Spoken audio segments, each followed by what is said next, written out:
Guess what, guys? It is the third and final day of cardiovascular content. I'm sure y'all are doing a happy dance right now.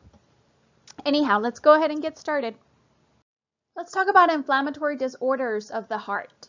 So we're going to start with endocarditis or infective endocarditis, which is an inflammatory disease involving the inner surface of the heart, including the valves. It's basically an infection of the endocardium, heart valves, or cardiac prosthesis that results from bacterial or fungal invasion. And this is what we're going to mainly focus on today on the next few slides. Pericarditis is an inflammation of the pericardial sac, which is the outer lining of the heart. And the causes include respiratory infection. So pericarditis often follows respiratory infections or an MI, as well as trauma, neoplasm, connective tissue disease, heart surgery, infections, viruses. So there's quite a few things that could cause the pericarditis. Myocarditis is a diffuse inflammation of the myocardium. We really don't understand from a medical standpoint why this develops. So we're not going to really go into as to why it happens. We're just going to talk about some of the complications that can arise from myocarditis, which is cardiac dysfunction, and myocarditis has also been linked to the development of dilated cardiomyopathy. Then you have rheumatic fever or rheumatic heart disease, which is actually a systemic inflammatory disease of childhood. It's seen most often in underdeveloped countries or lower socioeconomic conditions and crowded conditions. And it actually results from rheumatic fever, which includes scarring and deformity of the heart valves. It develops after an infection, which is what you really need to know, is that rheumatic fever develops after an infection of the upper respiratory tract with a group A beta hemolytic streptococci. And the systems that are going to be affected by this, it's not just going to be the heart, it's going to be the joints, your central nervous system, skin, and subcutaneous tissues as well. So again, infective endocarditis is an inflammatory disease involving the inner surface of the heart, including the valves. And this often comes from a bacterial infection. And the reason why is because vegetations via the blood accumulate in the endocardium or the valves. And it actually typically happens after a strep or a staph infection.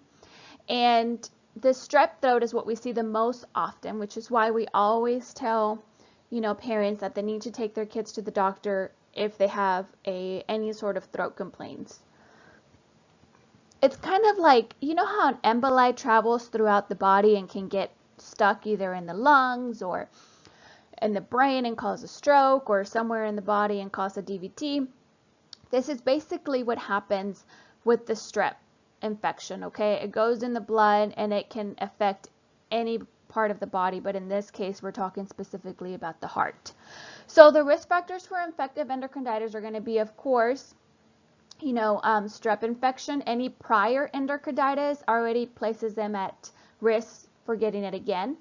IV drug abusers, mitral valve prolapse. If they have prosthetic heart valves, they're also at risk for this. Rheumatic heart disease can also put them at risk for infective endocarditis, and congenital heart disease. So the clinical manifestations of infective endocarditis are going to be flu-like symptoms, okay? They're going to have a fever. They're going to have just not feeling well, feeling very tired.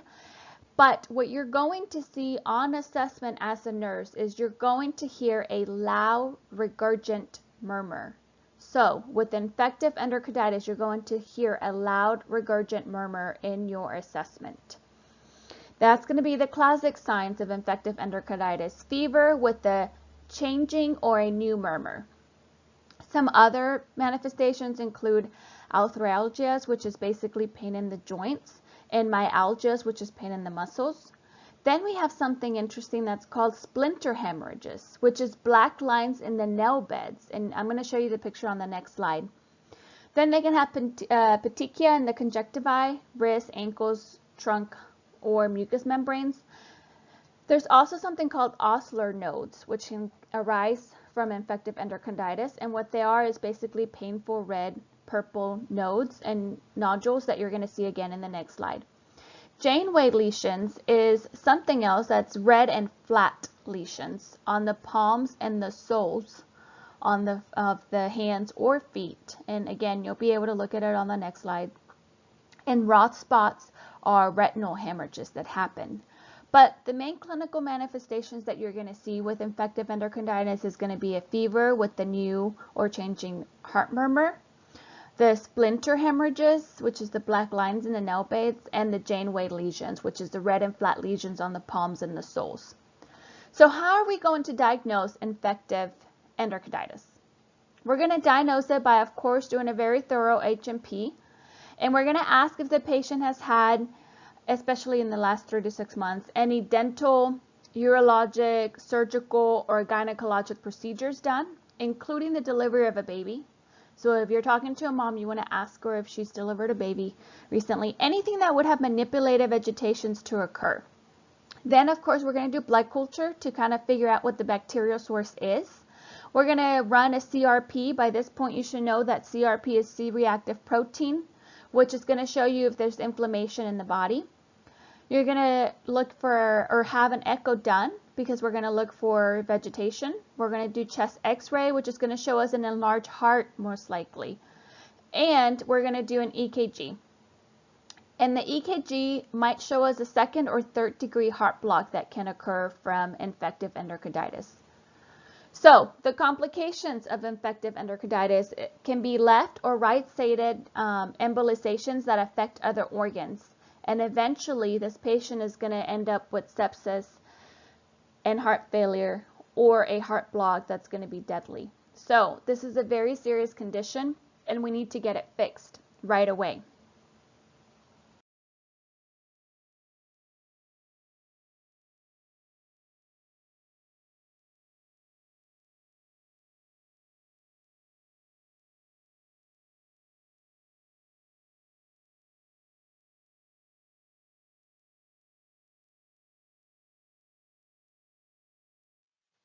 With infective endocarditis, our main goal is going to be to try and just prevent it from the get-go, right? So we're going to do some prophylactic care that's going to involve the use of antibiotic therapy before any invasive procedures such as dental and oral procedures or any major medical procedure. This is why you see a lot of times that patients are given antibiotics before they even go into surgery, right? We're trying to prevent this from happening.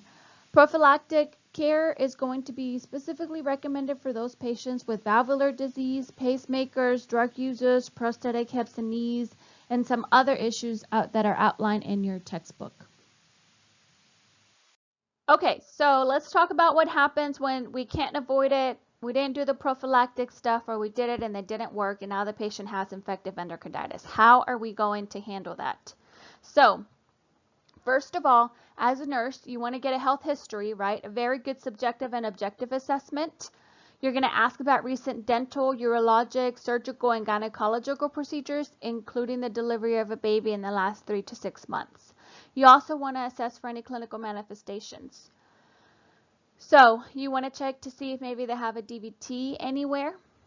We also want to check for early diagnosis and treatment of streptococcal, staph, enterococcus infections, and you want to teach them to adhere to the antibiotic therapy that we're going to give them if they do have endocarditis. This therapy is going to be a long treatment, okay? It's going to be about 4 to 6 weeks. Some of them might even require IV antibiotics. So the main thing we want to teach them is they're going to start to feel better probably by around week 1. That does not mean in any way or form that they can stop the antibiotic therapy. They have to go all the way. I know it's going to have some side effects, like for example, diarrhea may be one of them. They can also get vaginosis, the female, with some of the antibiotic treatment that is given to them. But we need to enforce and teach them that an infection of the heart is likely going to kill them before diarrhea is going to get them. So we really need to emphasize how important it is. And if they have really severe side effects, then by all means, let the doctor know. We might have to switch the antibiotic up, but don't just stop taking it without informing the doctor. Moving on to pericarditis. This is where we have inflammation of the pericardial sac. And the clinical manifestations and symptoms are going to be completely different from endocarditis, so that's good. You don't have to worry about getting those two confused when it comes to symptoms. So, clinical manifestations of pericarditis is going to be a chest pain, and it can be substernal. It's typically very sharp and severe, and it even radiates to the back or the arms. So, some patients may think they're having a heart attack. They're also going to feel a lot of chest pressure, which is going to lead to dyspnea. But the hallmark sign for pericarditis is going to be a pericardial friction rub. And it's basically a grating, scratching, high-pitched sound that you're going to hear when you listen with your stethoscope. And it's going to be heard at the left lower sternal border. And you're going to hear it best when the patient is sitting or leaning forward. So, when you are assessing a patient that y'all are suspecting pericarditis, the best thing you can do is have that patient sit and lean forward so that you can hear and see if you can find that pericardial friction rub. The patient is going to have pain that's aggravated by coughing, inhalation, and deep breathing, although it could be relieved by leaning forward. But you're going to find that these patients are going to breathe very shallow and rapid to avoid having any chest pain. Also, that web link that you see up there, that's going to allow you to hear what a pericardial friction rub sounds like. So the complications that come from a pericardial effusion or pericarditis is a pericardial effusion, which is the buildup of fluid in the pericardium. And one of the worst things that you can get as well is something called a cardiac tamponade, which is when the pericardial effusion worsens. The fluid can squeeze the heart so much, which is going to prevent adequate stretching and contracting and reduces the cardiac output. And your book is a little bit more in depth on this on page 785. But basically what it is pericarditis can lead to pericardial effusion if it's left untreated, okay? And pericardial effusion is a buildup of fluid in the pericardium. If pericardial effusion is not treated right away or gets worse, it's going to lead to cardiac tamponade. Cardiac tamponade is basically you have so much fluid surrounding the heart that the heart can no longer stretch to pump out the blood because it's squeezing the heart into a small little ball, if that makes sense. The signs and symptoms of a cardiac tamponade is going to be chest pain, confusion, anxiety, and restlessness. Why do you think they're going to have confusion, anxiety, and restlessness? Because of the lack of oxygen, right? They're not getting that oxygen to their brain. They're going to feel anxious. They're going to have tachycardia. Why? Because the heart is trying to compensate. So it's trying to beat faster since it can't beat very hard. And you're going to have JVD from the pressure. So what kind of diagnostic studies do we need to do to diagnose pericarditis? EKG is going to be one of the main things we're going to do, and 90% of the time you're going to see a change on your EKG strip. So it's not going to be a normal EKG. And the main change that you're going to see is you're going to see a widespread ST segment elevation. And this is going to reflect the abnormal repolarization that occurs from the pericardial inflammation. Also, we're going to do an echo, which is actually going to be the most useful in determining the presence of pericardial effusion or cardiac tamponade. Other things we might do is a Doppler imaging, a CT scan, MRI, chest x-ray. The chest x-ray is usually going to be normal unless there's cardiomegaly because of a very large pericardial effusion. But if it's just pericarditis with no effusion, you're probably going to see a very normal chest x-ray. And we're going to run labs, of course, right? So we're going to look for leukocytosis, elevation on CRP and ESR. Our troponin levels may be elevated as well. And if we determine that they do have pericardial effusion, then we are going to do a biopsy of the fluid and see if we can determine what the cause is. So in regards to what are the nurses and doctors going to do, we want to identify and treat the underlying cause. And then we're going to give antibiotics and NSAIDs to help with the swelling and the pain.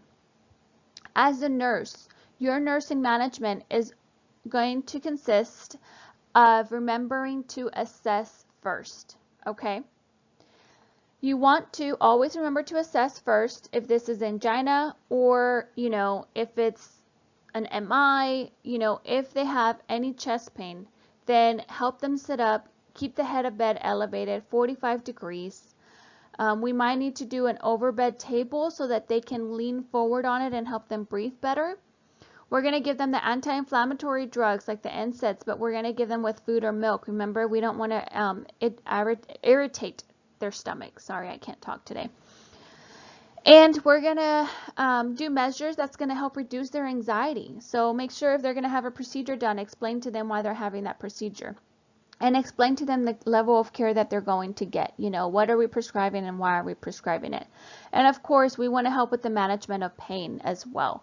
And you can find some of that in page 786. Moving on to our valves of the heart. So remember, the heart contains 4 valves. These are the tricuspid, the aortic, the pulmonic, and the mitral valves. And all of these control the blood flow through the heart. Valvular heart disease is characterized by narrowing or leaking of a valve. If you have narrowing of the valve, this is considered stenosis. This is where a failure of a valve to open completely happens, and this results in the impedance of a forward flow. So the blood is restricted because we have an opening problem, okay? Like, for example, maybe an easy way to think about this is if you have a narrowing of the valve, which is called stenosis, then you have a door that doesn't open all the way. So the blood can't move all the way forward. This is an opening problem. Then you can have leakage of the valve. This is considered a regurgitation problem or an insufficiency problem. This results from failure of the valve to close completely, thus causing leakage. Okay, so if you have stenosis of a valve, you have an opening problem. The blood can't move forward completely. If you have a regurgitation, or also called an insufficiency valve, this is where we have a closing problem. That door doesn't close completely, so there's a little bit of leakage that happens through. And then you have something called mitral valve prolapse. This is where part of the mitral valve slips backward loosely, hence why it's called prolapsus, and it falls into the chamber of the left atrium. This is often asymptomatic. It is, however, the most common cause of mitral regurgitation. What's interesting about valvular heart disease is that you're going to see that it affects the left side of the heart more often than the right side of the heart. And that's because, remember what I said, I think on day 2, was that the left side of the heart is the workforce. We call it the horse because it works so hard. So you're most likely going to see mitral stenosis and mitral regurgitation when it comes to valvular heart disease. So what are some of the causes of valvular heart disease? Congenital heart conditions are going to be the most common cause of valve disorders in children and adolescents. And endocarditis and rheumatic fever heart disease is going to be the most common reasons in adults. Remember, rheumatic fever heart disease, while we may not see it too much here, it's currently found in the developing countries throughout the whole world. Especially in the elderly population, and that's where you're going to see it the most in the United States, is in the elderly population. So some other causes are going to include a heart attack. If they have calcification, which can come from atherosclerosis of the valves. Also, valvular degeneration that can be related to connective tissue disorders. If we have a problem with the proteins that make up some of the structures of the body, then they're going to have connective tissue disorders, and that's going to put them at risk for valvular degeneration. Or any other inflammatory disorders as well. How are we going to find out if this patient has valvular heart disease or not? Well, first of all, we're going to do our thorough assessment, right, of a health and physical. For history, we are going to ask them if they suffer from chest pain, shortness of breath. Do they have exercise intolerance, perhaps? Do they have edema? What about a chronic cough? Maybe they thought it was allergies the whole time and it wasn't. Have they ever fainted? Do they have syncope spells? What about palpitations? From a physical examination, we're going to look for JVD. We're going to listen for extra heart sounds, S3 or S4. We're going to look at blood pressure changes, and we're going to listen for a murmur. We're also going to do a chest x-ray, because a chest x-ray may show an enlarged heart. That could indicate, a problem with the valves. And the EKG is great because it's going to show us abnormalities specific to the involved valve. With the echo is going to allow you to be able to see the flow of the blood and measures how much blood is getting through the valves. So it's a great tool. We might also do a TEE. Also, it's going to show if it's flowing in the right or wrong direction, as well as how severe the disease is. Is it a mild valvular heart disease, or is it a severe? Are we going to need surgery, or are we just going to watch it for right now? So echo is going to be your gold standard for diagnosing valvular heart disease.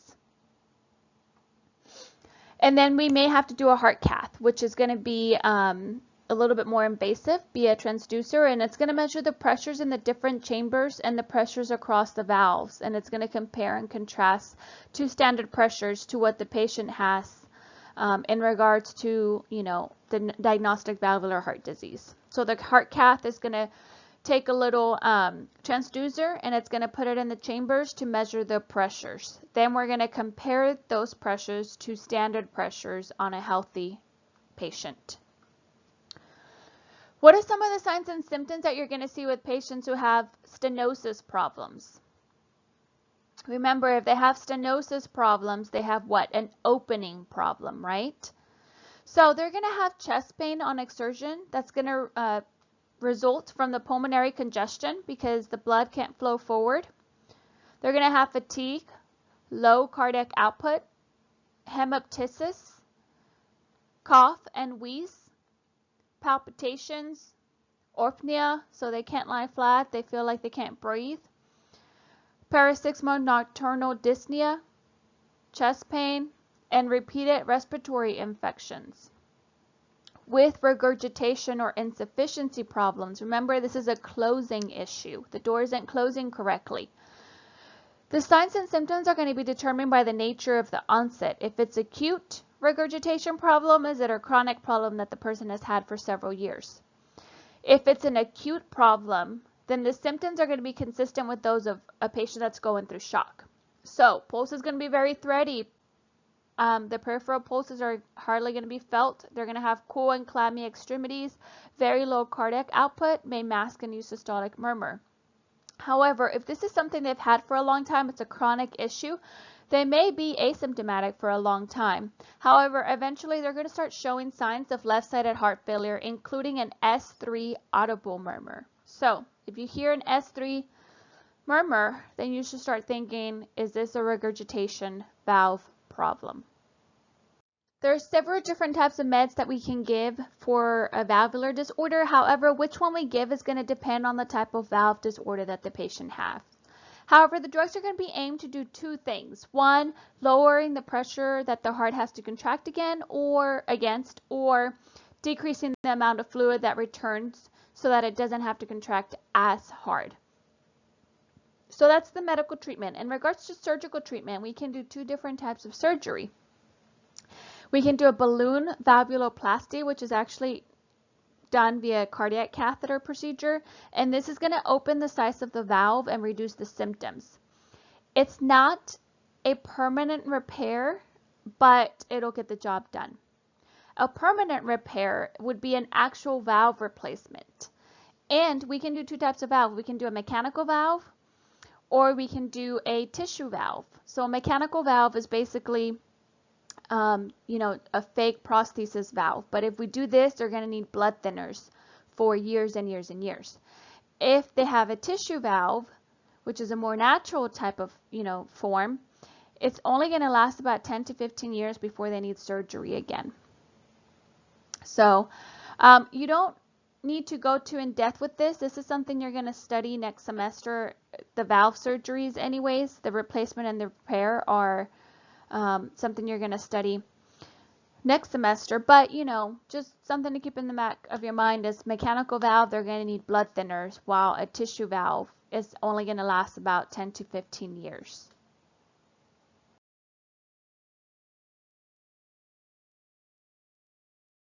These patients are absolutely going to suffer from activity tolerance, so you want to teach them to balance their activity with periods of rest.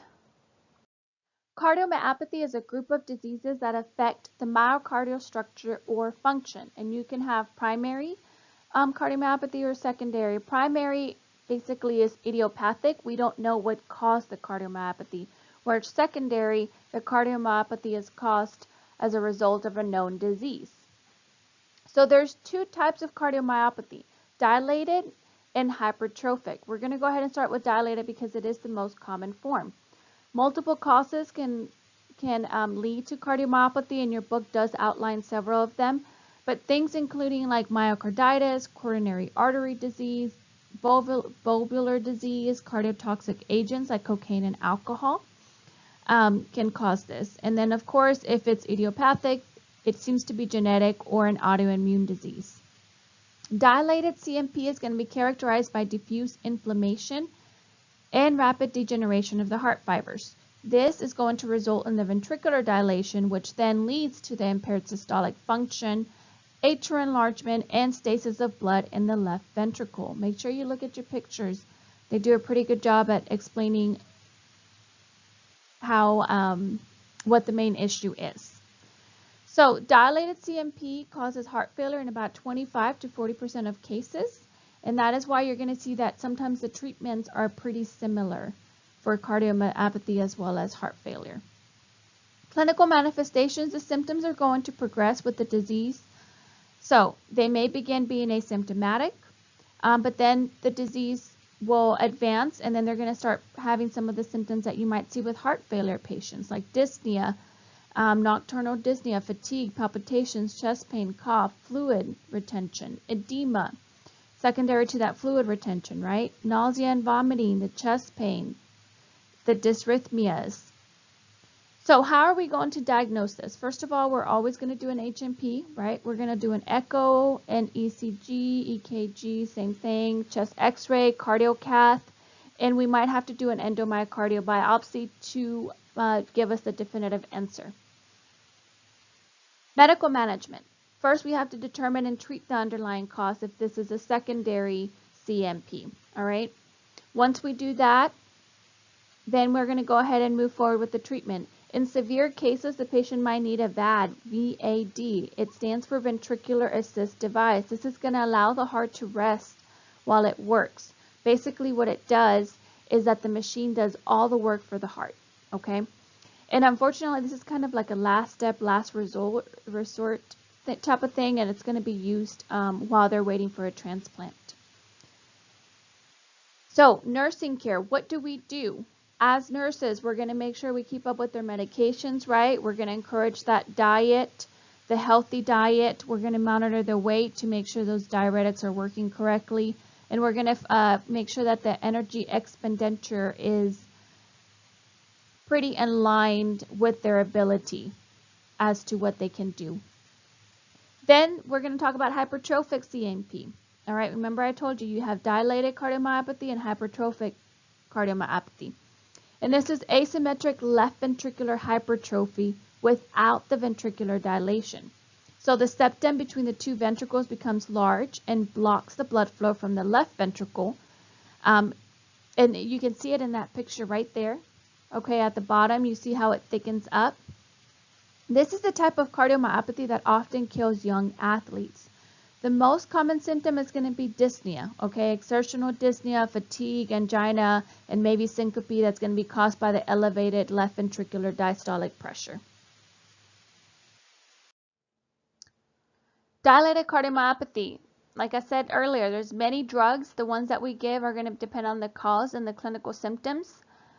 Remember, dilated cardiomyopathy often leads to heart failure. So many of the heart failure drugs that are used are also given for dilated cardiomyopathy.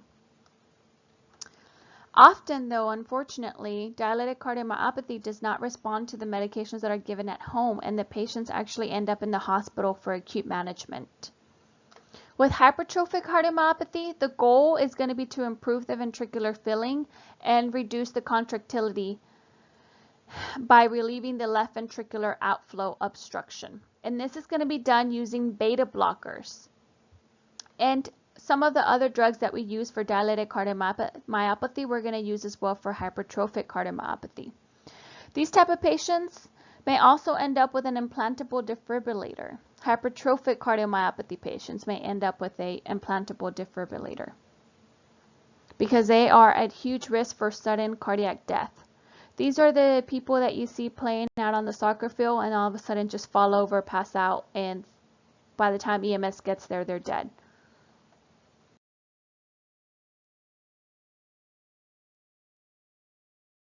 Before I go into details on peripheral artery disease, I want us to discuss what the difference is between peripheral artery disease and peripheral vascular disease.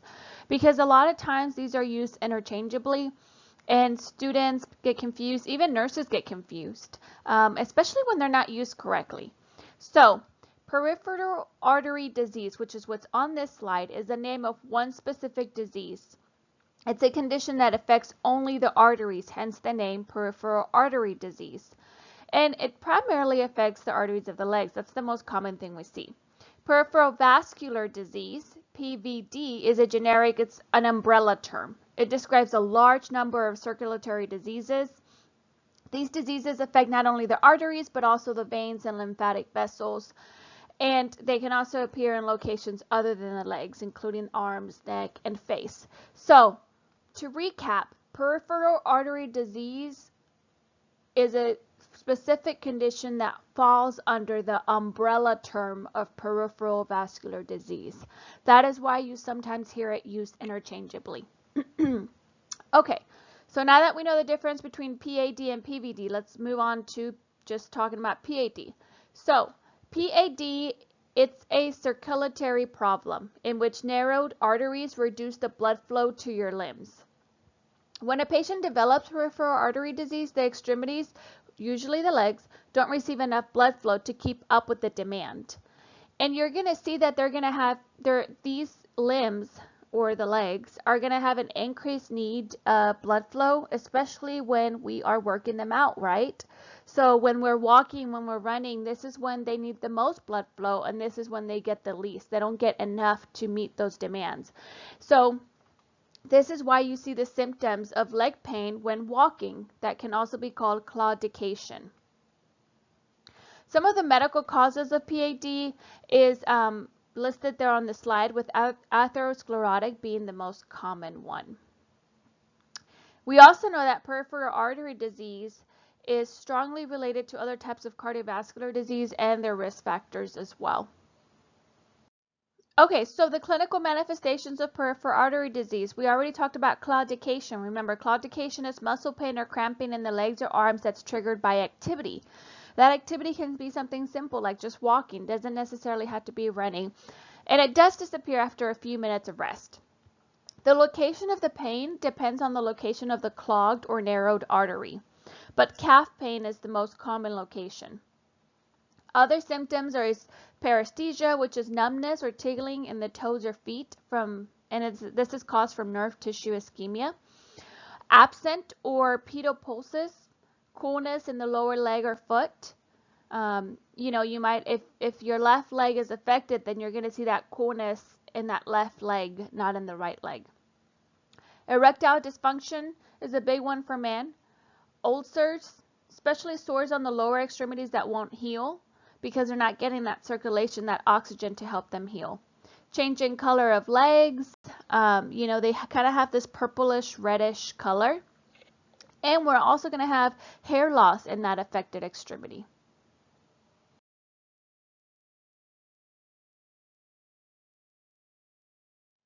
There are several diagnostic studies that we can do to help us assess the blood flow and outline the vascular system so that we can tell if there is a PAD problem.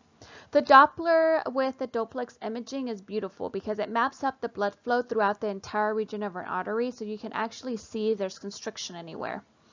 The regular Doppler that you see there, it says for peripheral pulses. This is what we're just going to do if we go and assess our patients, check for a pulse, and we can't find one. So we're going to go ahead and pull a Doppler out and use it to be able to hear if there is a pulse present or not. Some Dopplers only allow you to hear. Those are the ones that I've used and seen the most often. And other handheld Dopplers will actually allow you to see the pulse. So you may see both, just be aware of that. Segmental blood pressures. This is basically, it's a little complicated. What it is it's going to use a Doppler device to measure the blood pressure in the upper thigh and above and below the knee, as well as the ankle. Then we're going to compare those measurements to the arm. Typically, the leg pressure is very, very similar to the arm pressure on a very healthy individual. However, in someone with PAD, there's going to be a big difference, and a difference greater than 30 is going to be suggestive of PAD, as well as narrowing of the arteries. An angiography can be done. However, remember that an angiography is done with dye. So anytime we do any sort of test or exams that include dye, remember to check the kidney function. Remember, you want to check your BUN and your creatinine before sending the patient for this procedure, because if their kidneys are not working well, you're just going to completely shock their bodies. Then the ankle brachial index. It's a screening tool that we use. It also utilizes a handheld Doppler. And it's a simple test. It compares the blood pressure in the upper and lower limbs, kind of like the segmental blood pressures. And then the healthcare providers are going to calculate the ankle brachial index by dividing the blood pressure in an artery of the ankle divided by the blood pressure in the artery of the arm. And this is going to give you your ABI number. If the ratio is less than 0.9, it means that the person has peripheral artery disease. Again, you don't need to know all the exact numbers for these tests. You just need to know what they're used for. Plavix is one of those big medications that is used for peripheral artery disease. Also, right at the bottom where it says PTA, that stands for percutaneous transluminal angioplasty. There are several surgical interventions that we can offer for our PAD patients. In angiography with the stent, this is going to be when a specialized catheter is inserted with a cylindric balloon at the tip. That end of the catheter is going to be moved towards the narrow stenotic area of the artery. Then it's going to be inflated, compressing the atherosclerotic intimal lining. The stents are immediately placed afterwards to keep the artery open. So guys, with an angiography with the stent, we are not removing the plaque, okay? We are basically just putting in a little plastic or metal tube to keep that artery open so that the blood flow can go through a lot more easily. Then we move on to something called an atherectomy. This is actually the removal of the obstructing plaque. An atherectomy is a procedure to remove the plaque from an artery. Removing the plaque is going to make the artery wider so that the blood flow can flow more freely to the heart muscles or the arteries. In an atherectomy, the plaque is shaved or vaporized away with like tiny rotating blades, or we can even use the laser as well. Other surgical therapies can be a peripheral artery bypass. This is when we use a synthetic or native vein to be able to bypass the blood around. The femoral popliteal is probably the most common bypass that you're going to see. Then we also have something called endarterectomy. I cannot pronounce that very well. This is when the opening of the artery and the removal of the obstructing plaque is done. And then an amputation is, of course, when extreme cases, once tissue necrosis has already happened, it's very intensive. There's gangrene, there's osteomyelitis, and we just cannot save it. After all of these procedures, guys, the main thing that you need to remember as a nurse is that you need to assess the patient to make sure the blood flow has been restored. So you want to check the pulses below the area of surgery. You want to check them. You always want to check your pulses before they go to surgery and as soon as they come back, and continue to check them. Because if you don't have a baseline pulse before they went to surgery, then you're not going to know if it's normal or not normal. So after the surgery, you want to check the extremity of the patient, their pulse, every 15 minutes, 4 times. So basically, you're going to check it every 15 minutes the first hour. And then after that, you're going to do it hourly. You're going to check your color, your temperature, your cap refill, your peripheral pulses. You're going to check for sensation of movement. You're going to check for loss of palpable pulses or a change in the Doppler sound over a pulse. All of these things, guys, all of these things, any changes in these things then are going to require immediate notification to the doctor and prompt intervention. So let's say when your patient comes out of surgery, you do a cap refill and it's, +3. An hour later, you do a cap refill and it's now +5. Okay? Verify that you did it correctly and then go and notify the patient that there's a doctor that there's been a change. These are some other things, guys, for y'all to keep in mind as nurses, things that as nurses we want to assess or manage for those patients that had a procedure or a surgery for the management of PAD.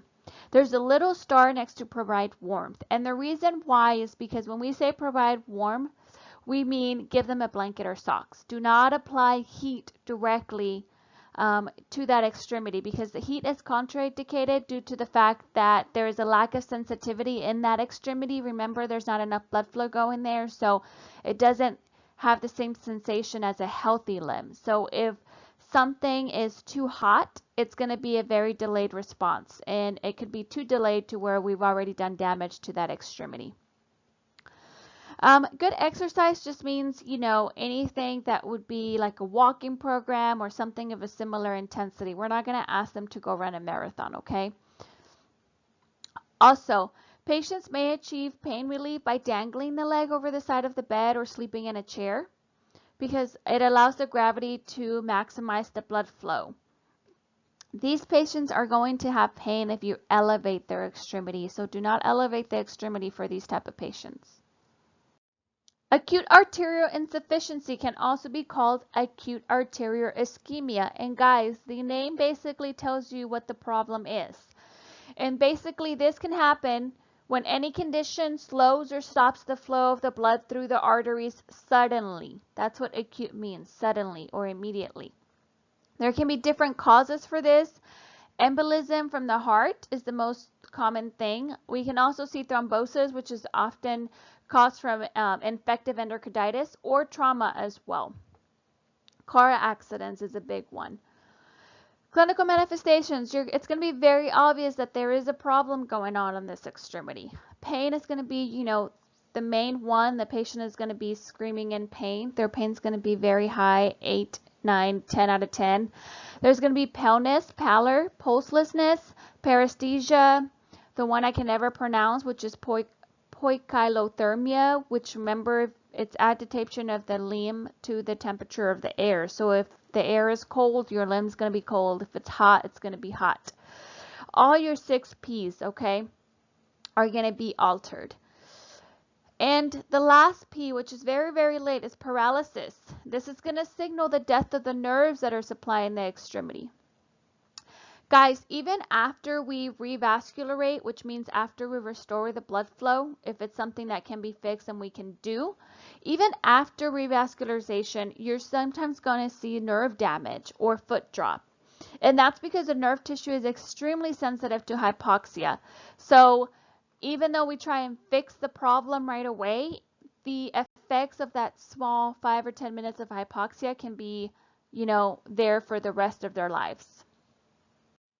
If the problem with acute arterial insufficiency is that there is no blood flow reaching the artery, then we know obviously that the treatment is going to be for us to fix that occluded blood flow, right? Open it up and allow for the blood to flow to that artery and the rest of the extremity. So there's a few things that we can do to revascularize the area. Thrombolysis can also be called fibrinolytic therapy, which is a breakdown of the blood clot that forms in the blood vessels using medication. But this can be done different ways depending on what the disease is. So specifically for acute arterial insufficiency, thrombolysis is going to consist of catheter-directed intra-arterial thrombolytic therapy, which means that for this, we are actually going to insert a catheter that's going directly to where the clot is and insert the medication or remove or break up the clot. These patients are also going to be placed on anticoagulation therapy so that we can prevent further clotting. While they're in the hospital, they're going to probably be on a continuous IV heparin, and then they're going to go home on long-term warfarin. They can also have something called an embolectomy done, which is used on those that have more than 14-day ischemia, and this is where they go in and directly remove the clot, kind of like the catheter with thrombolysis that I was talking about. We are going to have to do surgical revascularization in those patients that most likely are trauma. These are where the artery is actually damaged. The actual physical artery is either cut or damaged because of a trauma. Okay, this is not due to a clot. And then amputation is what we're going to use with those patients who have ischemic rest pain or tissue loss. Whenever we are unable to salvage the limb, on extreme cases, that is when we're going to have to do amputation. And again, amputation is most likely seen with trauma patients. Moving on to venous disorders, and we're going to go ahead and talk real briefly about phlebitis. All right, so phlebitis is an acute inflammation of the walls of small cannulated veins of the hand or arm. Manifestations are going to include the pain, tenderness, warmth, erythema, swelling, and a palpable cord. In my experience, pain is the main complaint that patients have.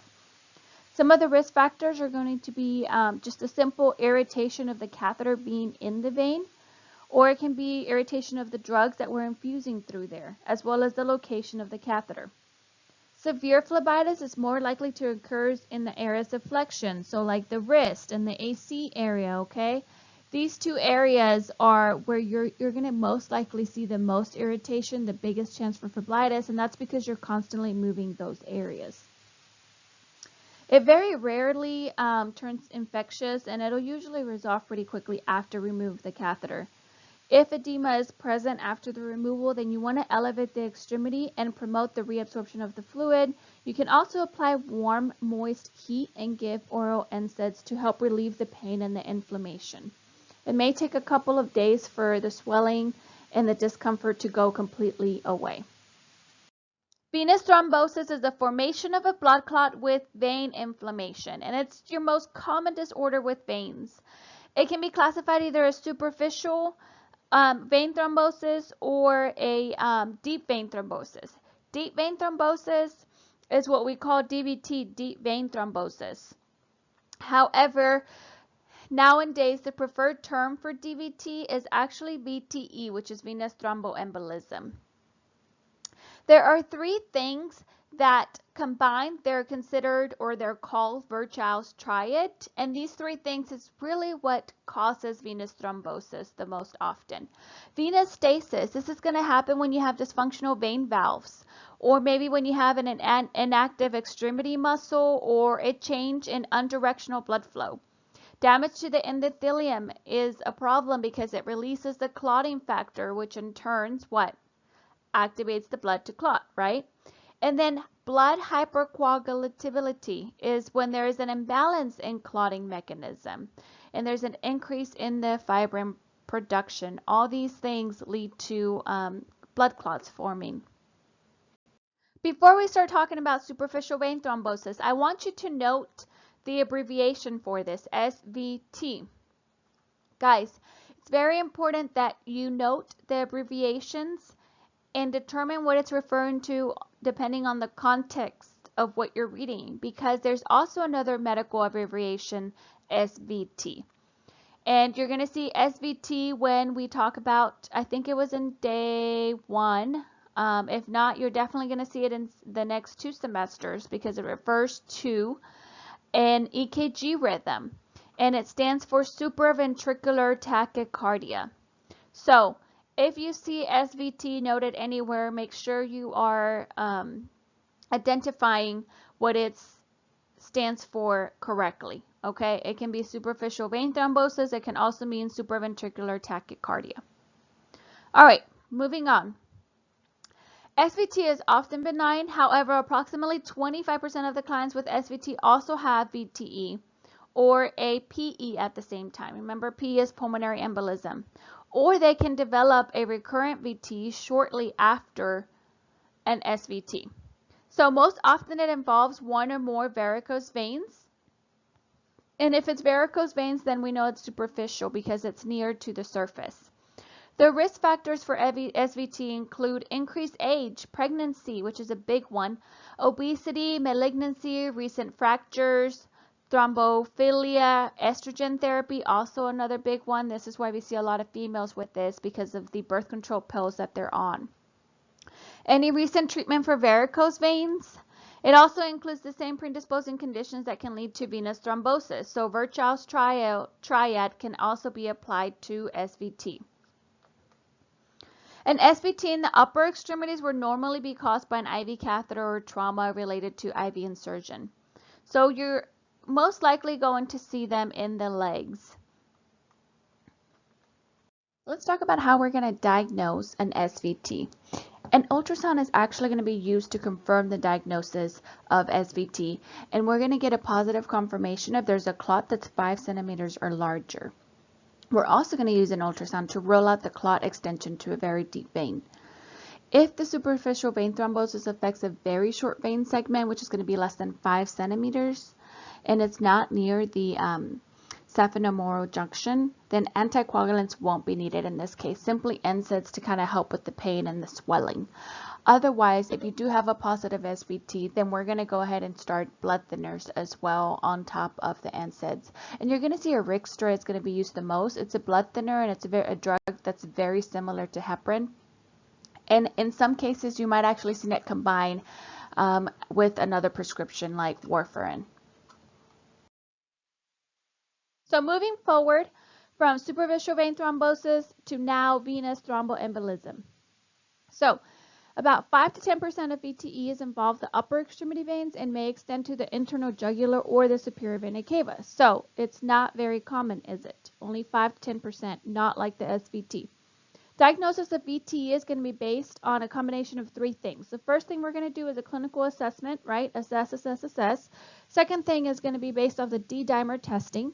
D-dimer testing looks to rule in or out a blood clot, and what the D-dimer test does is that it looks at the fragmented fibrin, and if there's an elevation of it, it's going to suggest a VTE.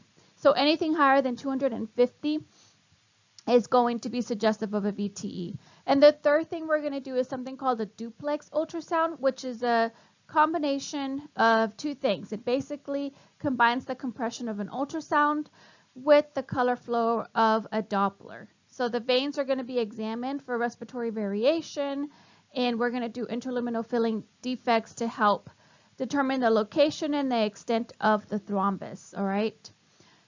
The main thing that scares us with the VTE is the complications that arise from it, and one of the deadly ones is pulmonary emboli.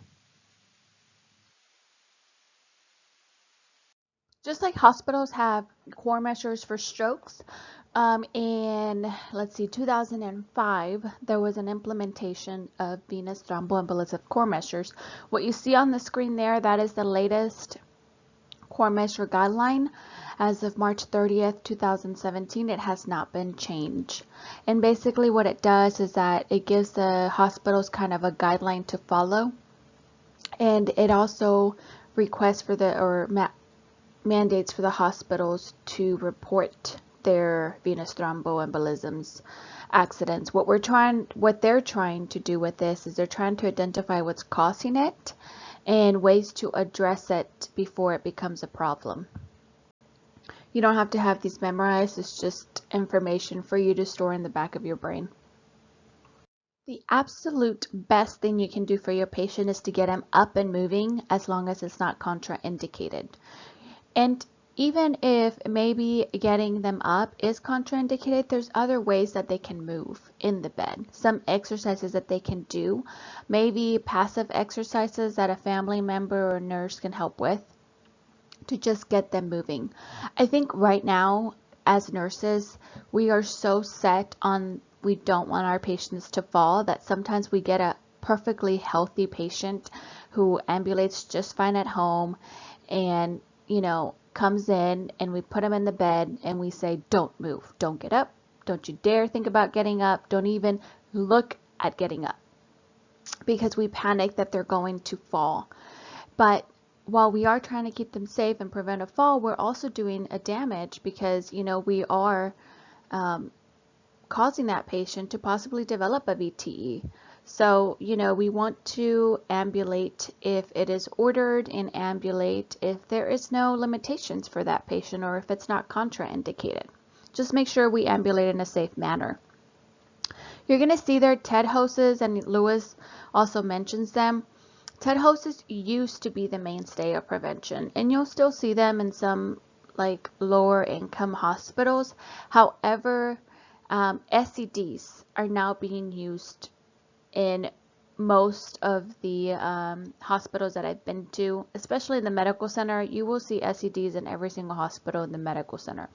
And these are sequential compression devices for those of y'all that don't know. And what it does is that it puts like a wrap around the calves, and then there's a picture right there on the corner. That's what the wrap looks like, and then it's going to inflate and deflate, and it takes turns inflating each leg, or you can program it so that it inflates and deflates both legs at the same time.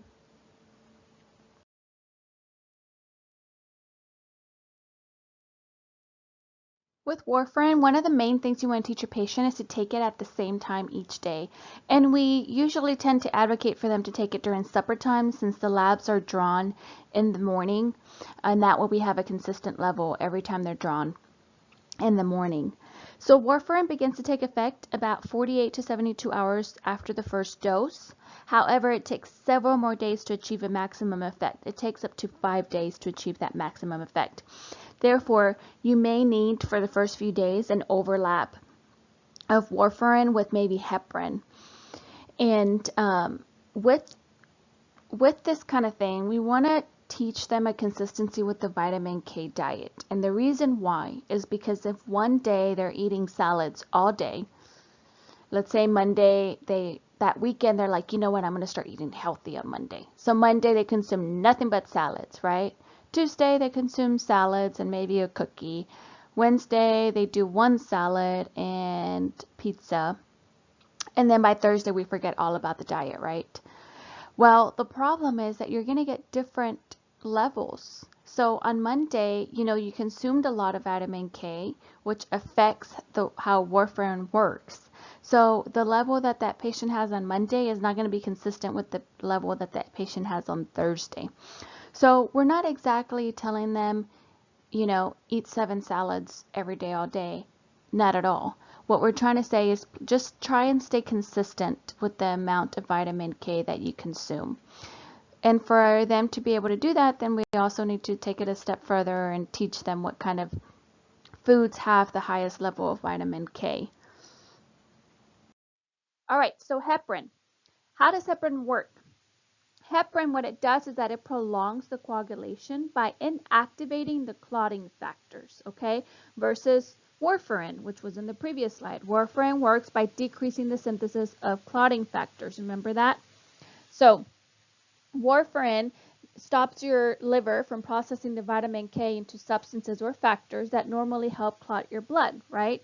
Whereas with heparin, you are inactivating those clotting factors that have already been created. Does that make sense? So heparin turns off the off button of the clotting factors, all right? So the clotting factors have already been formed, and heparin just goes in and turns off that button and says, no, no, no, I don't want you to work today. Whereas Coumadin, before the clotting factors can be formed, it goes and shuts the factory down, all right? So with heparin, you're going to check the PTT, APTT, all right? And protamine sulfate is going to be the antidote for heparin as well as Lovenox.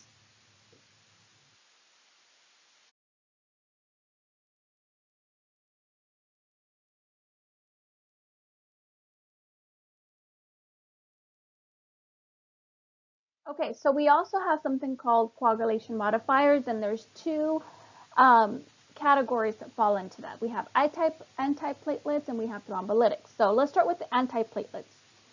So a healthy person, you and I, right, we all, even an unhealthy person, everybody has platelets that normally flow through the blood vessels without adhering to their surfaces.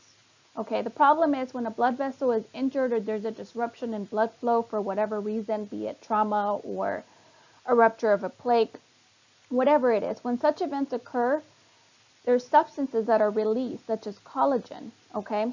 These substances are present in the walls of the blood vessel, but when there's an injury to that blood vessel, these substances are released. So collagen is released. And the problem with collagen is that it is a potent stimulator of platelet adhesion, okay? So it causes the platelets to stick together because it's trying to form a clot, right? To protect that blood vessel that's injured, to prevent the bleeding. So the platelets are called in, the platelet soldiers are called in to form a wall to protect that injured blood vessel and to stop the bleeding. And then the problem with this is that then the clotting cascade is now started. All right, so after these platelets are adhered, then they stimulate to form a more permanent fibrin plug, which is a blood clot. So antiplatelets, what they do is that they stop the platelets from adhering. Okay, so moving on to thrombolytics now. So thrombolytics. Our body, yours and mine, has a natural fibrinolytic system within the blood. All right, what this means is that our bodies, our healthy bodies, are completely capable of breaking down a blood clot. The problem is it takes several days. Well, this is of little value, right? If we have somebody who has a blood vessel that supplies blood to the heart muscle, we don't have a few days for that clot to break down. So we need to help our body out. And how we do this is by giving a thrombolytic. And the way the thrombolytics work is that it activates the conversion of the plasminogen to plasmin. Okay, and then plasmin is what actually breaks down the thrombus, which is also known as the clot. All right. This is very important, right? Because as nurses, you need to be able to know what you are looking for, to be able to catch the problem early rather than later. You also need to teach your patients what to look for or what to avoid or what precautions to take so that we don't get to a really bad spot. So make sure you look over this slide, make sure you know what to teach your patient and what you as a nurse need to look out for. What are varicose veins? I know y'all have seen them, either you have them or you know someone that has them. But varicose vein, also known as varicosities, are dilated, tortuous, superficial veins that are commonly found in the saphenous vein system. And they're typically 3 millimeters or larger in diameter to be considered a varicose vein. They may be small and innocuous or large and bulging, which is typically what we see, right? And the patho ovid, or the reason why varicose veins come to be, is because there's a weak vein wall that's allowing the vein valve ring to enlarge. Therefore, the leaflets can no longer fit together properly and become incompetent, which means incompetent vein valves allow backward blood flow, particularly when the patient is standing. And backward flow results in increased venous pressure and furthers venous distension. And there's two reasons. You can have primary varicose veins, which are idiopathic and have dilated simply due to the weakness of the vein walls, and these are going to occur more commonly in females. And then you have secondary varicose veins, which happen due to injury, previous VTE, or excessive dilation. For example, esophageal varices, these are, occur because of excessive dilation due to the alcohol abuse. Things that put you at risk to acquiring varicose veins is extensive, like a family history of chronic venous disease, weakness of the vein structures, just being a female places you at risk, being of Hispanic ethnicity places, me at risk, tobacco use, increased age, obesity, multiparity, which means I had a lot of babies, history of a VTE, previous leg injury, prolonged standing or sitting. So basically, if you're a human, you're pretty much at risk for varicose veins, if you ask me. What are the clinical manifestations of varicose veins? So varicose veins are going to manifest as achy pain that occurs after prolonged standing or sitting, which is going to be relieved by walking or by elevating the limbs. It's also going to leave you with the feeling of heaviness on your legs or wherever that varicose vein is located. It's going to be a pressure or cramp-like burning sensation, and you're going to have inflammation and or nocturnal leg cramps as well. And to be able to diagnose varicose veins, we're going to do a duplex ultrasound because we're going to look at the blood flow through arteries and veins.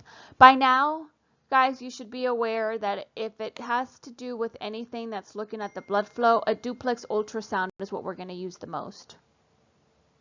The main problem with leaving varicose veins untreated or ignoring them is that they can progress to chronic venous insufficiency, which can cause venous leg ulcers in drastic and severe cases. Chronic venous insufficiency is basically leg veins and valves that fail to keep the blood moving forward, resulting in ambulatory venous hypertension. It's very fancy stuff.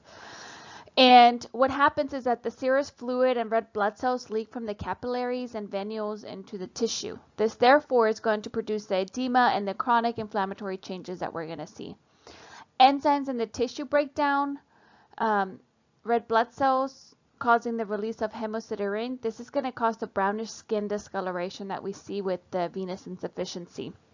Skin and subcutaneous tissue around the ankle is going to be replaced by fibrous tissue, which in turn results in thick, hardened, and contracted skin. Again, very fancy stuff, an extensive explanation. In short terms is the leg veins and valves don't work appropriately and they don't keep the blood moving forward. That's really the short and sweet definition of it. The clinical manifestations is basically going to be just where they have the ulcers at, and they're usually going to have the ulcers around the ankles. The main complication of chronic venous insufficiency, again, are the venous ulcers that form, and we talked about how anytime we have open sores, we can lead to osteomyelitis, right, which is an infection in the bone. And it can lead to other malignant changes that may require an amputation down the road for these patients. Before we go into the treatment for chronic insufficiency and venous leg ulcers, I want to emphasize that you first want to assess the individual client and make sure that there's no arterial disease before you move on to doing the compression, which is part of the treatment. If there is no arterial disease, then we're going to do compression because compression is a must for venous ulcer healing and prevention of reoccurrence of venous ulcers. Remember, with venous ulcers, moist dressings is what's going to be used because it helps increase the wound healing.